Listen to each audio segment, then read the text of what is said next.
I don't know about that, but he does also look like a hammerhead shark. Oh my goodness, this comment's never gonna die. True. So true. Okay, anyway, back to the race.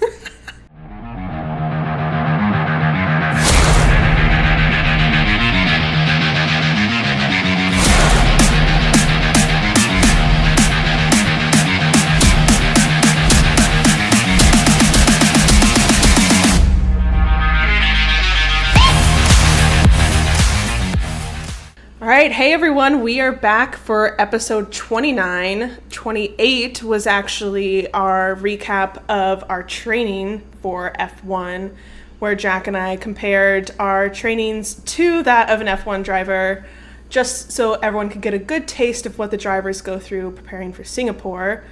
But now, after Singapore, we have a lot to recap. One, F1 drama in the paddock, and also the race itself was pretty interesting.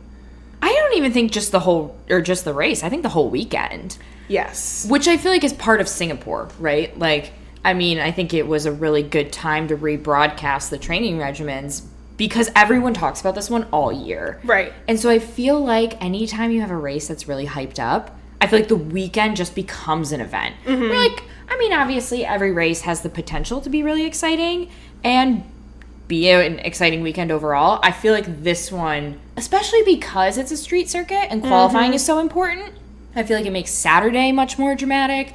And, I mean, we had kind of like a mini break. Yeah. 3 weeks without a race? Mm-hmm. And so, you know, I feel like coming back from a mini break, the drama of Singapore, important qualifying, there's a lot to debrief here. Yeah, and even just outside of Singapore, all the drama just because Singapore comes at the end of a season and all the drivers are securing their seats for the end of the season for the next year. There's a lot to unpack here. Also, I'm surprised you didn't mention the other big elephant in the room with Singapore. There was the potential for the season to have the title clinched here.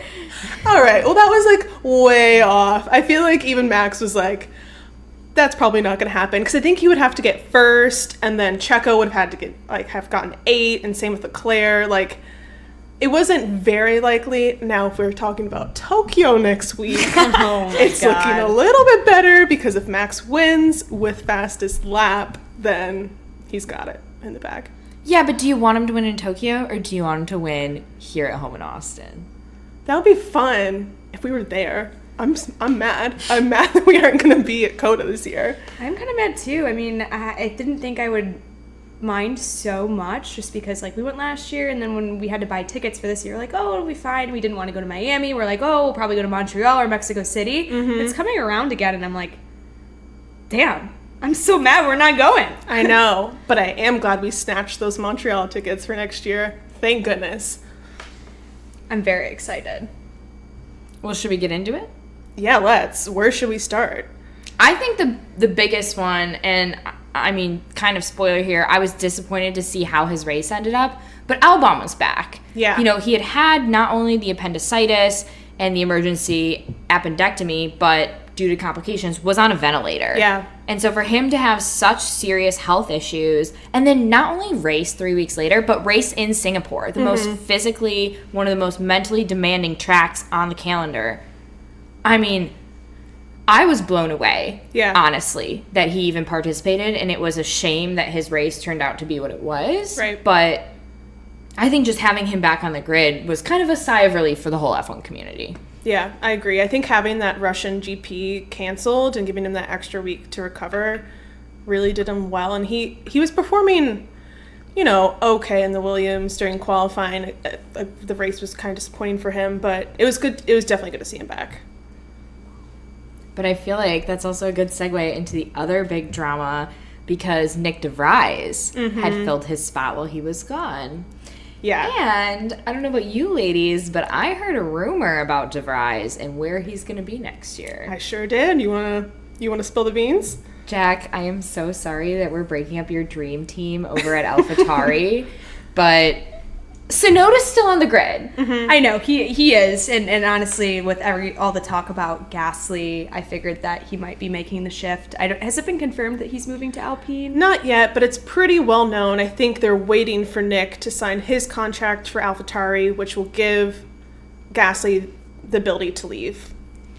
But I think he has to sign it first. I think that's the main holdup on him moving to Alpine. Gotcha. So it's like Gasly, we won't see him off the grid. I'm not a huge Gasly fan, but I do love the content coming out of AlphaTauri. Like, the dynamic between the two, incredible. Gonna be sad to break up that team. I know. I'll be interested to see Yuki paired with somebody else. I feel like he almost has like a little bit of a man crush on Pierre. Well, and he's gonna have to be the grown-up. Oh. Like, We'll see about that. Yuki's the more experienced driver of that pairing. Wild to say that out loud. Yeah. Yeah, I know. I almost couldn't even say it with a straight face. Like, I think he's just, sometimes we'll see him, maybe his anger management courses are coming into, maybe he's learned a thing or two. He's going to have to take a lot more hold of his emotions, I think, to really steer the team in the right direction next season. Yeah. But if the rumors are true, that does give us what we wanted. A full French team. Oh, Two yeah. French true. drivers and a French constructor. I mean, how fun, right? That would be really cool. And also, I feel like there's a little drama between Ocon and Gasly. I can see that. I feel like, I don't know, I haven't really been keeping tabs on Ocon lately. Maybe he's just, I don't know, I haven't really been paying attention to him. I haven't paid any attention I don't to think Ocon. he got any race coverage, like literally any. I don't think they said his name once in the broadcast. Well, I mean, they did because he DNF'd, spoiler, but that was about it. Yeah. I think that'll be an interesting pairing because I feel like Ocon's, and this is 100% me projecting because you know how I feel about Ocon, but I feel like he's like kind of sensitive. Yeah. And like a little chip on his shoulder, well deserved, honestly. Like, and then Gasly's kind of like. See, I feel like Ocon is sassy, and I feel like he actually can be a little temperamental. At least I feel like that's what I picked up. Maybe it was like Drive to Survive or some interview. I don't remember. Yeah. But I feel like that's actually why him and Alonso work out well. Okay. Because I feel like they are both sort of antagonistic, but like in a complimentary way, where I feel like, and part of that too is it's just so obvious they're at two very different points in their career. Yes. Like, this was literally Fernando Alonso's 350th Grand Prix that he has entered, which Insane. I think is the most of any driver ever. Yeah. And, it's Ocon knows he's at a different point, right? But I feel like Ocon and Gasly are at very similar points in their career, and I feel like we're gonna get spicy team dynamics. I can't wait. That one's going to be really fun to see. I think the McLaren one's going to be fun to see as well. Yeah. I think so too. I'm interested to just, with how everything played out with the Alpine contract, it feels like Piastri is going to come in trying to prove himself just because there is so much drama that surrounded how he entered his spot in F1. And I feel like Lando's not going to put up with his shit. I felt terrible. I saw like a post-race interview where somebody was interviewing Zach Brown, and we won't spoil this one, we'll save it, but McLaren had a great result. Both McLaren drivers had a great result in the race, and they basically asked Zach Brown, like, do you think this changes the situation with Daniel? Like, do you think there's a possibility that you, like, don't go through with the, and I was like, why would you even bring that up? Yeah. And then, of course, on the Zach has to give some, like, mildly politically correct answer where he kind of laughs and is like, there's still a lot of season left or something ambiguous. But I'm like, come on. I feel like that one's been made really clear. Like, let sleeping dogs lie at this point. Yeah, dirt in the wound for sure there. That's really, even me as a Daniel fan is like, no. Why would you ask that question? I'm concerned just because Daniel hasn't actually figured out what he's doing for next year. I heard he's in a lot of talks, and granted, this is rumor mill, but a lot of talks with a lot of different teams. And a lot of people think if he does take the reserve driver route, we won't see him back on the grid. I don't think so, too. That was what I said a couple weeks ago. I don't think he'll come back on the grid. But I also can't see him going to IndyCar. And he's actually said that. Yeah. He very adamantly does not want to go to IndyCar. I completely understand why. Doesn't even want to go to NASCAR. Nope, he doesn't. And I think the other thing, too, is I was reading a couple of interviews, and he was even saying, I don't want to go to a team in a car that I can't compete in. So that rules out, really, the rest of the open spots on the grid. And I don't know what his definition of I can't compete in is, Sure. obviously, but that gives him very limited options that already have signed contracts with drivers. Yep. And I think that's my greatest fear is, like, don't leave the grid. Even if you have to go to a team that has a worse car, don't leave the grid, because I think it's really hard to get back on the grid. I don't know. I don't think there's a situation where it plays out in his favor. And at that age, like, At he that is age, too. on the older side now. Yeah. Well, it's kind of interesting that you guys say that, too, because there is the possibility right now that we could see a reserve driver come back on the grid. Yeah. And for those who are not, again, head in the sand here, Nico Hülkenberg may be replacing Mick Schumacher at Haas. Come on. First of all, can we talk about that? Because, okay, I can't believe that. That's just... I actually feel like Schumacher lately has been outperforming Magnussen. I mean, if you look... I mean, I don't think either of them have been doing, like, super well. But, okay, and maybe not, like, this qualifying. But if you look at the last couple of qualifyings, I feel like he has out-qualified Magnussen. I feel like basically they kind of put the pressure on him, and he really started delivering. I guess maybe my bigger bone to pick here is I don't think Magnussen is particularly delivering. And I think even in some of the races, Mick has done better. And so especially as a second-year driver... And I know that there are a lot of other teams talking to Mick, and he's so young. I don't think it's the same situation as Daniel, where if Mick does truly take a reserve driver spot for a couple years, that's different. Right. You know, like, I could see him coming back on the grid. I think it's also weird with Nico. Like, it's kind of the same situation. I don't know how old Nico is compared to Daniel, Yeah, I really don't want to see him back.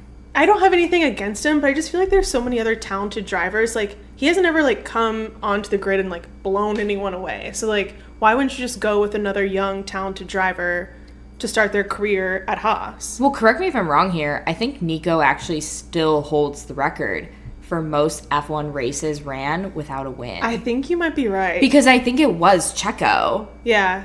But Checo, you know, had his maiden victory this season. Nico, that was really what killed him when he did leave the grid. I think it just bothers him so much that he never got the win. And I'm sorry, but, like, there's a reason for that. and he's not going to do it at Haas. Yeah, let's be honest. I mean, like, you would have to have 15 cars DNF.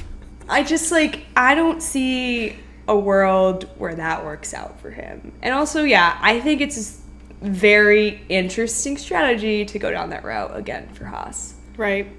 I mean, that covers 2 of the open seats. We've talked about the Haas open seat and the Alpine open seat. Oh. Breaking news. Oh, no. Not so breaking. We haven't talked about it yet. We haven't. Yeah. And I feel like we should just put it out there, put it to bed. R.I.P. Go Tiffy. It's out again. What a race to also have after that announcement. God, it's like classic Latifi though. This really is like like sometimes it writes itself. Yes. You know, and God, The grid won't be the same. I can solidly say that, you know, and here I am saying, you know, my favorite driver might leave the grid, but like Latifi, that hurts. Yep. That really hurts. I mean, who's gonna bring out the safety car now? That man deserved better. Did he? Did he? What did Latifi deserve, Jack? Because when we bought our tickets in Montreal, I would just like to have you know that there is a grandstand For Latifi. named after Latifi. I shit you not. I'm dead. We should. Well, there's one for Stroll too. Yeah, there's one for Stroll. Fuck no. We're pretty close to the I mean, it's there. We almost got Stroll seats, I'm not gonna lie to you. Okay, we can't sit in the Stroll seats because he will be on the grid next year. The cruelest prank you ever played on me is if I were in the Stroll fan section at the Montreal Grand Prix and you didn't tell me till we showed up, I might have. No, and like we buy you a hat. I too. would have literally. That would have been the end. Like we tell End you, of our friendship. Jack, you know what? You get to meet an F1 driver. Oh my god. Because sometimes they will go visit their fan stands and Are you kidding me? I would still meet Lance Stroll. I mean, I would, but like I wouldn't be. Oh, grow up. You I would could do too. a polite no thank you. There's It's a no no way for me. There's no way. I'd be like, can I talk to your dad? Is he like hiring? Is he Or- there? Where's your Daddy former Stroll? teammate? God, I think that almost covers all the F1 drama, besides the fact that the FIA is going to drop who's receiving penalties for going over the budget soon. That was spicy. Red Bull, aka Christian Horner, has adamantly denied that they will ever go over the budget. Oh my God. Leave it. I was not shocked. No one was surprised that Red Bull was one of the two teams rumored to have gone over the budget. Right. Well, and of course, then you get Toto Wolff being Yeah. like, when you go $5-10 million over, that's a lot of tenths of a second. Oh, Lord. I kind of lived for that, though. I mean, I would have given it to him, too. Guys, Like, Toto Christian drama, that is the creme de la creme. Can Mercedes even talk after the performance this weekend? I mean, as I say, as a Max fan, oh, yikes. We're getting into so many spoilers here, and also, yeah, all right, we'll get there. We'll table that one. Yeah. Sure. Do we want to, like, briefly cover qualifying and then just hop into the race drama? Yeah. Yeah, I don't really have a ton to say on qualifying aside from, I would skip to Q3, honestly. Oh, see, no, I there would- was a fun, Jackie, I'm shocked. Somebody really fun got dropped in Q2. It was a great weekend to be a Russell hater.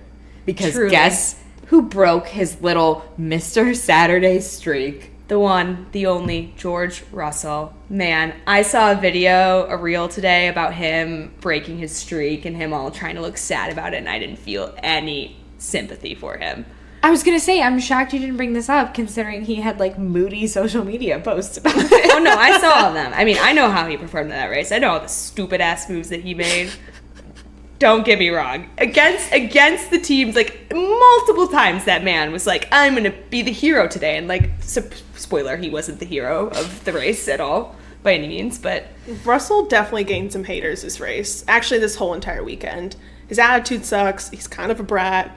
He's definitely now... I think he's below Stroll for me. I think he's like... Wow. Damn. Okay, that is news. That's big. Yeah. Well, if you're a Russell hater, welcome to the club. We'd love to have you. Okay, so Q3. Any hot takes on Q3?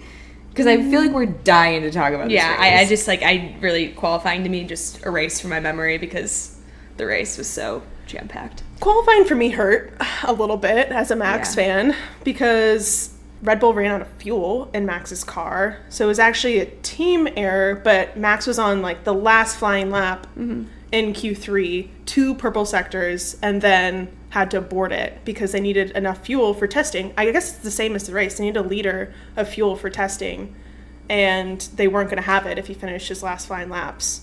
So he had to come in and ruin, and that's how he ended up in 8th to start the race in. Yeah, and that's when we're like, okay, I'm not a Max Verstappen fan, but that sucks to see when it's like so clearly outside of a driver's control. It's truly a team error, and it's something dumb like that. Yeah. Like, that's just dumb. But even as a Max fan, I was kind of like, okay, that means it's setting up to be like a fun race versus him like starting at the front. So I wasn't like too sad about it, especially since I know the championship's kind of in the back. That's true. And I feel like pole was actually really exciting because the top 3 were all within a couple hundredths of a second. Yeah. It was really, really close. Yeah. And, you know, we had Lewis Hamilton actually showing up and performing really well at qualifying and for most of the race. Right. Which, you know, I do love to see Hammy. It's good when he puts on a good show. He's a great driver, fun to watch. Checo, which I forgot to set my fantasy lineup. Oh my gosh, I keep on forgetting to do that. Yeah, and now I actually feel like I really need to. I've also started playing fantasy football this year, and I have spent way too much time on that because I'm crushing my work league. But I forgot the F1 one. But I said, well, there's weeks off, right? Like, you know, that's different. Like, you had 3 weeks off, and thank God Checo's on my team. Major points. Oh, amazing. Oh, yeah. But my boy Leclerc showed up, Ferrari pole. He actually, I mean, Leclerc, he's a quick man. He's a quick man. Gets pole just barely, but he got it. And this is a race where it counts. It's really hard to overtake on this circuit. Pole is so important. And I was going to say, which brings us to the start of the race. But, know. you know. Yeah, That's life as a Ferrari fan, right? Well, yeah. I feel like the stage 2, like, it was interesting because most of the, I believe qualifying, definitely the race was rain delayed. So there was all the weather elements intermixed too. So I feel like that kind of messed with the teams a little bit. And the fact that, correct me if I'm wrong, they haven't raced on this circuit track since and- 2019. So they didn't Yeah. have like relevant data either to really understand what the strategy was. So it was really tough, I think, on the teams too to make the right calls at certain points in time, and that some errors like really cost some teams some points in the win. Yeah, and I think this is why everyone was like, oh, this race is boring. But I thought this race was really interesting because Singapore weather is difficult for the drivers, but also for the teams because that humidity. They said it was 80% humidity. Jeez. Insane. And then with the rain and like the dry track sort of appearing halfway through qualifying and then halfway through the race. So the inters to softs was really interesting. Yeah, you got like mixed conditions, crazy humidity, crazy heat. It's also a night race, and so Yeah. I feel like, you know, not only do you have the long haul trip to Asia, but you're racing at a different time. Like your internal clock just has to be so messed up. There's so much like situationally that you Yeah. have to already tackle, and it's a straight circuit.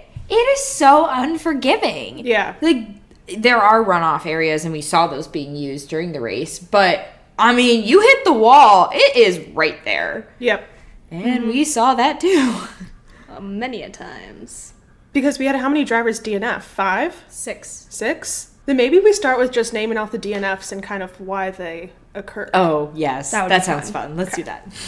Okay, so the first DNF, and honestly, probably one of the most sad DNFs in this race, was Latifi and Zhou, because Latifi squeezed Zhou into the wall and just completely took out the Alfa Romeo there. It was so stupid. Yeah. And I mean, Joe's interview after, he was straight up like, yeah, I guess Latifi's left mirror is broken.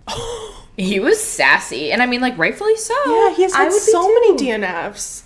I feel so bad for him because I think he had a really strong start to the season, and I feel like between the car issues and just like pure bad luck, we haven't really gotten to see much of him. So I really hope that this is just a weird first year for him and things kind of turn around either towards the end of the season or next year for him, because I think he has a lot of potential. Like, I'm excited to see him race more. I was gonna say, I feel like you add to the fact that, like, he's in Singapore, too. Not only Yeah. has he had all these other DNFs, he had so much support there. He had so many fans show up. This Yeah. is one of the races, like, it's not his home race. There is no race in China. But he was so excited about it. And, like, a bunch of his family was there. Yeah. It's basically, it was like his quasi-home race. And to have Latifi just come out of nowhere and hit you. I mean, not surprising, just disappointing, right? I'm glad it wasn't a car issue. Yeah. Because we saw a couple other car issues on the grid. I would think almost because of humidity, but I guess we will probably never know. But lap 21, Alonso went out with an engine issue. And then lap 28, Ocon went out with an engine issue. Same car, same issue, and only a couple laps in between. That was super disappointing. Well, and it was almost like Ocon's was so unremarkable because I feel like, and Jack and I were talking about this, there was so much focus on Alonso's retirement because it was like a landmark Grand Prix for him, too. Yeah. And so they spent, you know, they were basically like, wow, it's his 350th Grand Prix. This is not how we wanted it to go. Like, what a terrible weekend for him. And then they, like, spent all this time talking about Alpine and how it was, you know, an engine failure. And then the same thing happens to Ocon like 7 laps later. I feel like they're like, and yep, Ocon's out. Moving on. I totally, as big of a deal. I totally forgot he DNF'd. Like, Yeah. I knew, like, it connected because I knew both Alpines were out, but I literally was talking before this and was like, I swear, they, like, never even talked about him this race. And, like, also, Alonso was killing it. Oh, he was. Like, he's doing amazing in qualifying. He's doing amazing in the race. It was his 350th Grand Prix. Like, nothing could have been going any better than it was. And then an engine issue.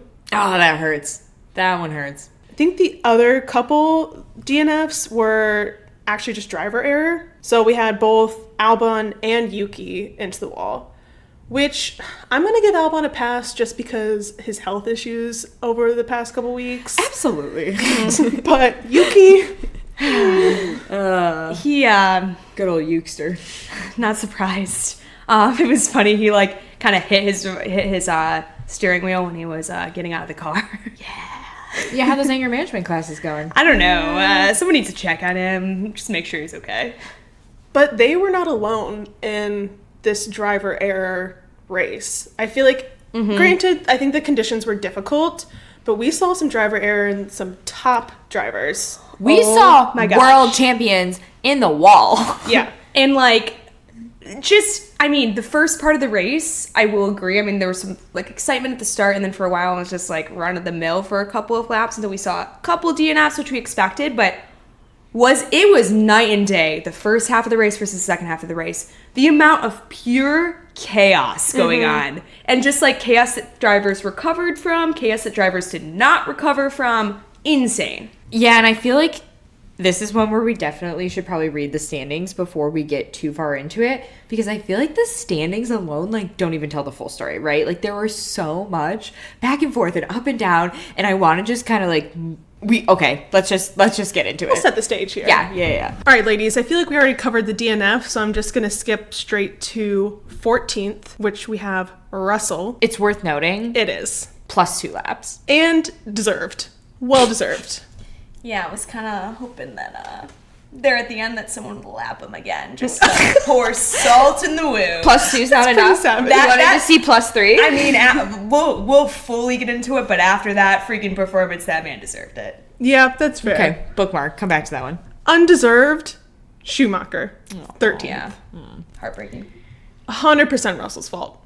Also, we'll recap. In 12th, we have Magnussen. 11th, we have Bottas. And into the points, we have Gasly in 10th, Hamilton in 9th. Also coming back to that one. Yeah, let me repeat. Hamilton in 9th. Okay. Right. In 8th, we have Vettel. In 7th, we have Verstappen. I'm sorry. Can you repeat that? Oh, sorry. I gotta get through this. Coming back there. In 6th, we have Stroll. Unbelievable. Yeah. Wow. Okay, we'll move on. In 5th, we have Ricardo. Woot woot. In 4th, we have Norris. Hey. Oh my God.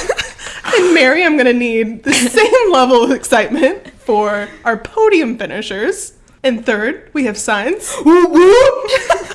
Okay, settle down. In 2nd, we have Leclerc. Hey! And in his rightful spot on podium, we have Checo. Okay, see, you're saying that like with a sassy undertone in his rightful spot. We love Checo. We love to watch Checo succeed. Everybody loves Checo. It's only when it's convenient for you. I feel like we are always backing Checo up here on this podcast, and all I'm saying is I would love to be on this side of the table, not that side of the table after this week. Which, for the record, Jack and I sit next to each other. But also, like, everyone loves Checo. I feel like the F1 community in general, we love to watch Checo win. Guys, I'm not saying, I've never said I dislike Checo. Literally have, though. No. We can run the tape back. We have it recorded. We can, and it's going to be there. Yeah. Absolutely. I feel very confident in this. Moving on. At least he performed, whereas Verstappen, he had some mistakes, but I feel like a lot of people did in this track. His team certainly didn't help him out and didn't set him up well, but he also made some mistakes, and I think we saw mistakes from a lot of experienced drivers. Hamilton, Absolutely. Yeah. world champs out here. Right. First day of school, apparently. Yeah, messing up a couple times. Couldn't get a handle on his emotions. I feel like he was just done with being stuck behind signs there at the end, and just that was the death of him. Well, I do feel like there's an elephant in the room in terms of Leclerc started on pole. This is a track where pole is notoriously important, and he ended up second. I alluded to it earlier when we were talking about qualifying. Just biffed it on the start, And to Checo's credit, like, I actually don't think Leclerc had a huge mistake. I just think Checo was that much on his game. Yeah. And was just that much better off the start. And, I mean, it was really interesting for a little bit up front. And there were a couple times, again, towards the end. Clearly, with that many DNFs, safety cars come into play. Right. And we saw so many safety cars in this race. Yeah. And so there was some strategy behind that. Also, I would just like to say, double Ferrari podium, okay, it's not the race win, but I don't think Ferrari made any big mistakes. I think there were a couple of small ones. There were some pit stops that were maybe a little longer than they could have been or should have been, but overall, Ferrari as a team showed up to play this weekend. And isn't it beautiful what can happen when they do that? I would just like to point out, though, and normally, like, I'm on the signs train, but I don't know that he deserved that third step. I think not. Norris should have grabbed it from him for sure. He was really far behind Leclerc. Not just like, I'm going to give you a couple seconds of breathing room far behind, like many, many seconds. I think the only thing that really saved him was the fact that he didn't make any catastrophic mistakes. Right. Exactly. You know, he was off the pace for sure, and he wasn't performing to the level that we know he's capable of. But I think just the circuit being what it was and the fact that he did well enough and didn't truly give it away actually was enough this time, which normally I feel like it's not. Right. It really usually isn't. I mean, Catherine and I were watching the race together, and we were even commenting. I was like, he does not deserve that podium. I don't think, I mean, he didn't do anything wrong, but he didn't do anything right. I mean, he just was in the right place kind of at the right time for that to, I was hoping, obviously selfishly was hoping Norris would catch up. But even at times, Hamilton was following him for the majority of the race. I was even saying to you, Catherine, I was like, I'll take a Hamilton podium over Sainz at this point, which is kind of unheard of. Yeah, wow. I didn't agree with that, but I mean, I thought he just, I don't know, I just, maybe, I don't know what it was, but I just didn't feel like he was really showing up to play, and like, thankfully nothing catastrophic happened to him. Well, and I do want to say, I think Leclerc had a great race. I think Checo had an impeccable race. Yeah. I truly think Checo drove probably one of the best races that we have seen anyone drive this season. Yes. And that's probably one of the best races Checo has ever driven. that's what they're saying. I mean, I also feel like this is one of those circuits that is really suited to him because I feel like he comes and he really performs in kind of those oddball situations where like we see Max crush it on most circuits, right? But I feel like Checo, A, does really well in street races. I mean, we've seen that this season. But B, I feel like he also handles weather well. Yes. And this was a circuit and a situation that seemed made for him, and he didn't miss. He nailed every aspect of this race. I think you're right on that. I think Checo handles weather really well, and Checo handles pressure really well. Whereas I think we see Leclerc sometimes choke under pressure. Same with Sainz a little bit too. But anytime Checo knows that the team is depending on him, he's got it. Oh, he'll deliver. I think then, like, moving down the standings, I feel like maybe we can skip over. Oh, we should talk about Hamilton, though. Because I feel like Yeah, we Hamilton should. actually... I mean, I feel like... Okay, so Hamilton started this race in third, right? And he actually was performing really well. He was fun to watch. It felt like old Hamilton. He was doing a great job, too. But we saw some, like, real bad mistakes. I mean, he had a huge shunt. He, like, threw that thing into a wall, and he was able to reverse it. The engine didn't stop. You know, there was a quick yellow flag while he got back out on the track and, you know, went in and changed, the front wing or whatever. But, come on. And, like, who is it, too? He tapped someone. He hit somebody. I think it was the very beginning. Yeah, at the very beginning of the race. Where, like, you know, just a couple of mistakes. And I feel like he also... I mean, I don't know if I'm mixing things up at this point, but didn't he also have a pretty big lockup, too? Or was that what contributed to him being in the wall? That That's was what- him in the wall. Okay. Put him in the wall. Okay. And he wasn't lucky in that circumstance where I think Max was lucky when he locked up that he was able to just go straight and turn around and not have any damage to the car. But Hamilton stayed out after he went into the wall. He stayed out. He did not go in to change his wing. He That had to kinda get bothered me. That bothered me too, because I'm like, you're contributing to potentially harming another driver's race in a really unfair way. Like, I think it was extremely selfish. I think both Mercedes drivers this weekend were extremely selfish. Well, and we saw Magnussen get called in for that at the beginning of the race. At the beginning, and like Hamilton was I'm being kind of surprised he didn't get called in. Yeah. He did. Oh, that's right. He did get called in. He absolutely Yeah. did, because he was staying out. He did not want to come in. He's like, no, I'm fine. And I get it because he's under time crunch pressure towards the end of the race. But it was to the point where I forget who radioed in and was like, dude, his wing is falling off. Like, that's unsafe. I'm pretty sure it was Max, because Max was right behind him. Also, I mean, but like, Max is the one that ratted out K-Mag, too. Yeah. What? I mean, I kind of get it in that circumstance, though, because I'm like, it's like, dude, like, obviously you made an error. It sucks. But, like, be a good sport. Change your freaking front wing. Don't put other people in danger. Yes. But also, I do want to come back to the fact that Max is an arc. He is such a narc. And it fits so perfectly. Like, Max's vibe, huge narc vibes. Teacher pet vibes. Like, in terms of like, But, like, it's Hamilton and Oh Russell. my God, he's the teacher's pet that's also simultaneously the bully that's giving you a swirly. Yes. But like the teachers love him. Yeah. He is like, Max would be such a perfect bully in like a high school drama. But he does also look like a hammerhead shark. Oh my goodness, this comment's never gonna die. True. So true. Okay, anyway, back to the race. Yeah, so obviously... Mercedes are villains.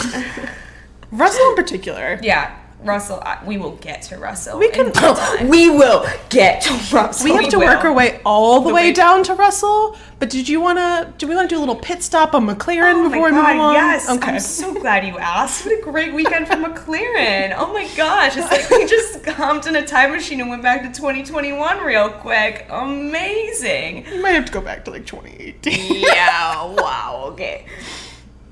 We won a race last year, ladies. One single. I mean, keep it's going. better than we're doing this year. Thank you.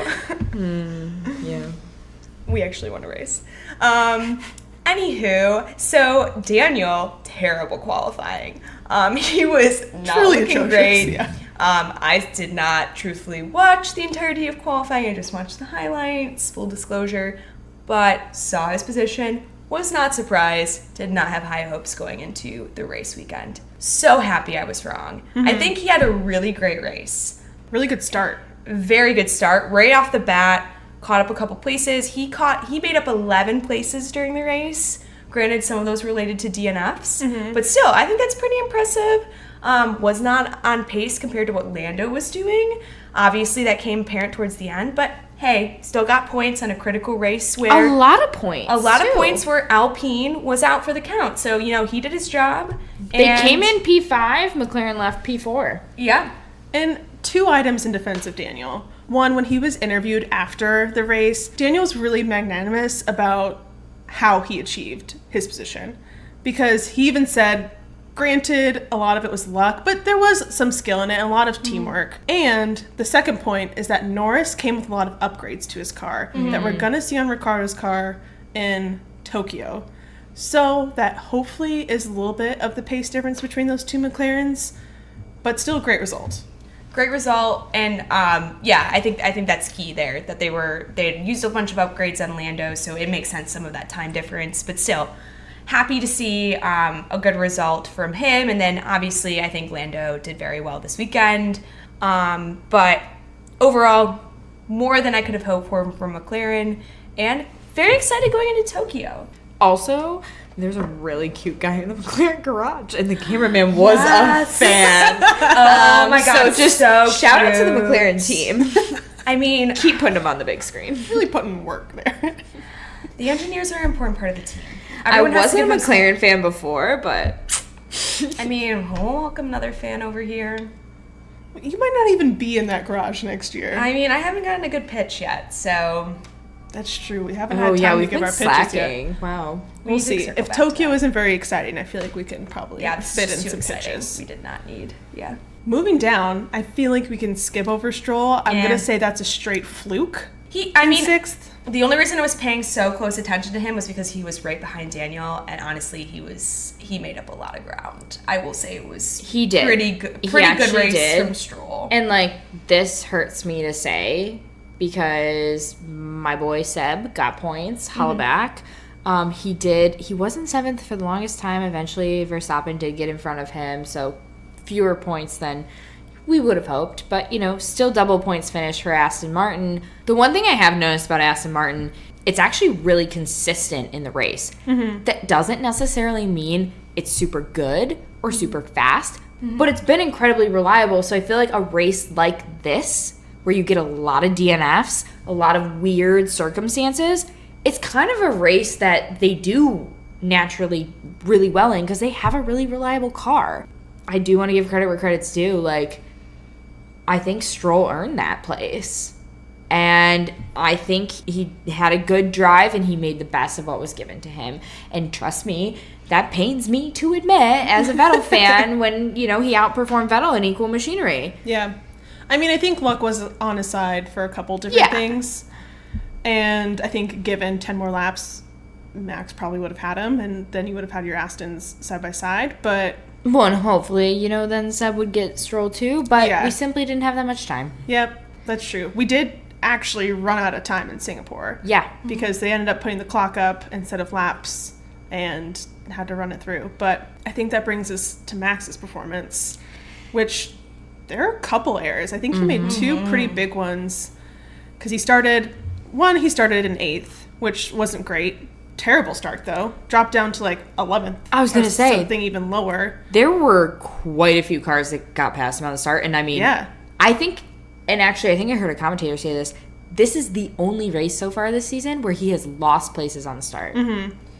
And it's very interesting because if you just look at the race results compared to where people started, you would never know that Max had the race that he had. No. Yeah. He was all over the place. Well, it's fun to see him take the places and then lose them and then take them again and then lose them and then finally to end up in 7th, which is just one place higher than where he qualified. But a couple different errors. So not a great race for him. Definitely a tricky track, but we didn't see everyone else mess up. I mean, definitely Hamilton and Verstappen and then obviously some of our DNFs, but other people kind of pulled it together for this one, so we'll see. Do we need to talk about anyone else before we can talk about Russell? Nope, I think we can skip straight to it. Let's go. Where to even begin with this man? I really don't even recall what position did he start in? 11th. I do want to take it back to practice real quick. Yeah, because he crashed twice. Same spot. Yeah. Same issue. Conditions are tricky, but keep that in mind moving forward to qualifying, where he also shit the bed. Yeah, I think the reason why I have so much problems with it is, it's never his fault in his own mind. It's always someone else's fault. He never takes responsibility for the fact it's him, and he's so stubborn, almost to the point that it's, a fault, and, that really showed in the race. He's a brat. He's a brat. I think that's the best way to describe him. He literally hit Schumacher, which is why Schumacher was down that low as well. Yep. And on the radio goes, "What happened there?" And his team's literally like, "You hit him, bruh, and you got a puncture." He punctured his tires. Yeah. And all things considered, Mercedes was very happy with where Lewis was during the race, and everyone was making the call all right, things are drying up on the track. There's some dry lines. Are we going to make the transition to slicks? And no one wanted to be the first person to do it. No one wanted to be the first team to do it. And Mercedes is bet. We really need to understand if this is a good strategy. And I think they did it strategically because Russell was so far down. Mm-hmm. And I loved it. And they wanted to see if this was a good and kind of put Russell in his place a little bit about where he was at on the grid. And so they bring him in and they put him on mediums. And, babe, you're a lab rat. Yep. I think it's just good team strategy at that point. They were maximizing their position. Hamilton, all things considered, had great pace. I think if Hamilton had not made that error, there is no doubt in my mind that he would have passed Sainz. His pace was excellent. He knew what he was doing. And so they called him in. They make the change, and immediately it does not pay off. To the point where they're it's too soon, come back in, and Russell's no. Yeah. I'm going to stay out. And that's what led to the freaking disaster on the track where he hit Schumacher because he refused to come in and get into his again. And to the point where, after one lap, they look at the time, and it's something you lose, 25? You lose, 52 seconds. Yeah, because it was you lose, he was 2 minutes behind at one point. 25 seconds on a pit stop, and here is this man, double that behind, and he's well, if I come in, the race is over. Leave me out. Homie, the race is already over. Buddy, you're also, not getting back. The drama. Oh, yeah. Oh, my God. Calm down. You were literally a lab rat, and they're offering you a life raft. But he took it as some hero mentality where he's I'm going to stay out and prove it. I mean, eventually we saw that the mediums were okay, but here's the thing. Him doing that, it just benefited every other team. Everyone else besides him or Mercedes in general. It literally, that's when they all decided they saw that he was catching up on pace again, and they're that's when everyone literally made the transition to slicks. Directly, every other team was dialed into his lap times, and they were straight up. Yeah. You saw it. You saw the mad dash for the pits. Mm-hmm. George, you don't have a dog in the fight. Your own team's calling you back in. You're done. You also probably screwed your teammate because you gave other teams such good data to work from. Right. Yeah. And I think after he ended up hitting Schumacher, they wanted to retire him. And Yeah. he would not. He would not. And, like, granted, he did end up getting fastest lap. Whatever. Like, at that point, I'm like, it's a potato. Like, Took it away from Checo. Yeah. Sad. Yeah. Sad. Like, so what? You can slap on some softs when you're lapped twice behind everyone else. Yeah. They did say, though, I think Singapore is also kind of notorious for, I think it's something out of 3 out of the last 4 races ran here. Whoever got fastest lap didn't score points. And so they basically only took it to take it away from someone else. Which just, like, Russell move. I know it's a strategic thing, but also just fits with his brand, this race. It's bitter. Of being bitter, a bitter brat. He's grasping for anything. That's literally what it came down to. And it just was tough to watch. Wait, can we make stickers? I want a picture of George Russell's face and bitter brat underneath it. So true. I think you could do some really good work on Canva with that. I'll get to that. Thanks. Just in case you don't have enough to do this week. Ladies, anything else on the race? No, I feel like we've vented out our Russell hate, and hopefully Tokyo is as eventful as Singapore was. Well, thanks so much for listening. We love having you here. If you want to check out our website, we have links to all of our socials on there. It's gridgals.com. Please, wherever you listen, like, subscribe, leave us a review. And if you just want to drop us a note, want us to talk about anything in the F1 world, please send us an email at gridgals@gmail.com. And that's the checkered flag for this session. We'll catch you back on the grid next week.